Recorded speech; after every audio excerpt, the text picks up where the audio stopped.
Nearly everybody agrees that there's too much plastic in our lives and in our environment, and the problem's just getting worse. And it's easy to understand why when you realize just how fast the production of plastic is increasing. In 2024, over 450 million tons of plastic were produced worldwide, and that figure is expected to double by 2050 and triple by 2060. But what you might not know is how toxic it is and how much of it lingers in our bodies as tiny bits of microplastics. Plastic doesn't biodegrade. Instead, it breaks into smaller and smaller pieces over hundreds of years.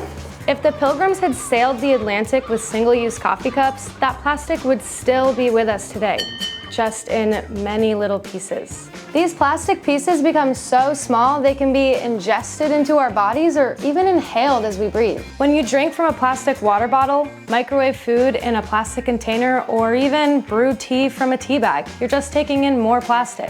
One scientific study released last year even found microplastics in our brains, up to a spoon's worth. And I don't mean a spoonful, I mean the equivalent of an entire plastic spoon in your brain. And like I said before, the problem is just getting worse. That same study found that concentrations of microplastics in the human brain could actually be increasing by as much as 50% between 2016 and 2024. So should you be concerned? Well, yes. The same study that discovered so much plastic in the brain also found a correlation between higher concentrations of microplastics and dementia.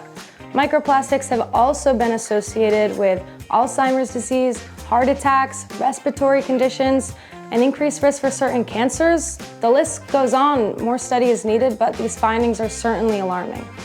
That's why VPIRG is making it a priority to reduce the quantity and the toxicity of plastics here in Vermont. That's why we're working on real, tangible policies aimed at reducing plastic packaging, regulating microplastics and toxic chemicals in consumer products, and banning environmentally hazardous chemical recycling facilities. Learn more about our new campaign and take action at stopplasticpollutionvt.org.